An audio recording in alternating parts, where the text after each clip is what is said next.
Good morning, student. My name is Astos, and today I have come to teach you the topic Newton laws of motion, which is for class 9th as well as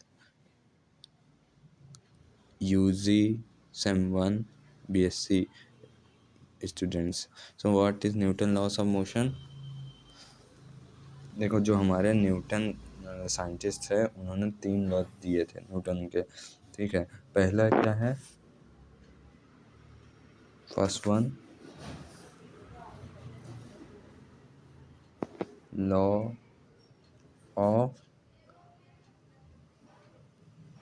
inertia. ठीक है, इसमें क्या कहा गया है कि अगर कोई भी, जैसे मान लो ये एक बॉडी है। ठीक है, ये क्या है? बॉडी है।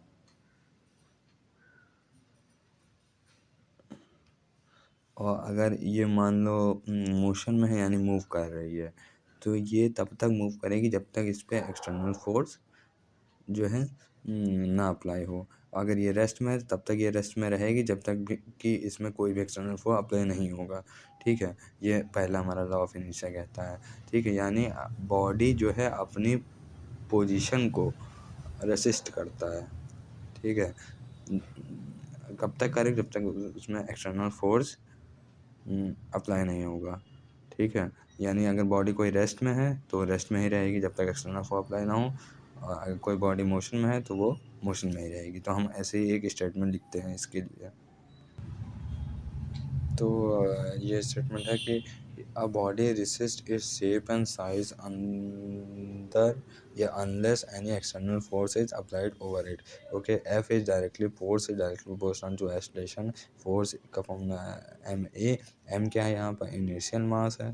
ठीक है, M is directly inversely proportional to 1 acceleration, यानी एम एक्सलेशन के इनवर्सली प्रोपोर्शनल है। ठीक है, मास बढ़ेगा तो इनर्शिया, देखो इनर्शिया किस वजह से होता है? मास की वजह से। तो मास बढ़ा यानी इनर्शिया बढ़ेगा, एक्सेलरेशन घट जाएगा। ये ठीक है। अगर और एक बात ये भी है कि अगर कोई बॉडी मोशन में है तो वो यूनिफॉर्म वेलोसिटी से मूव कर रही होगी। ठीक है, ये केस ज़रूरी है। और इनर्शियल फ्रेम ऑफ रेफरेंस के लिए न्यूटन का फर्स्ट लॉ फॉलो होना बहुत ज़रूरी है। ठीक है, तो इसमें इनर्शियल फ्रेम ऑफ रेफरेंस में न्यूटन का फर्स्ट लॉ फॉलो होता है। ठीक है, और दूसरा क्या है? Law of conservation of angular momentum. Law of conservation of angular momentum, इसमें क्या कहा है कि F is directly proportional to rate of change of momentum with respect to time. ठीक है, तो F is directly proportional to D upon D T, और यहाँ पर एम वी। ठीक है, ये इनर्शियल मास होता है एम, तो एम मतलब ऐसा कांस्टेंट समझ लो। तो एफ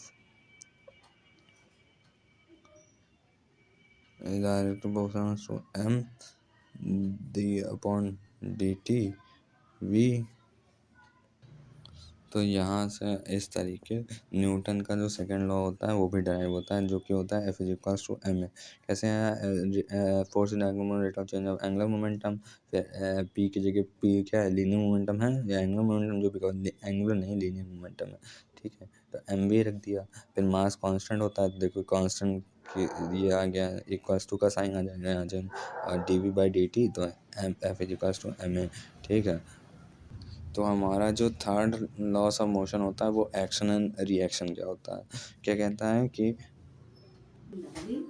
तो देखिए एक्शन रिएक्शन क्या होता है? अगर कोई बॉडी है ये, ठीक है, और इस पर फोर्स हम एग्जर्ट कर रहे हैं F1 और 2।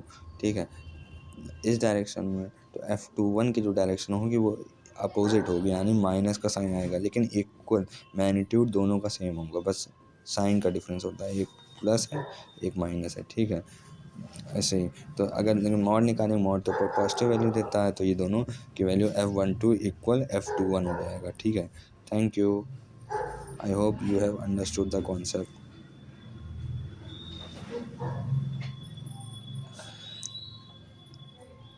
Thank you.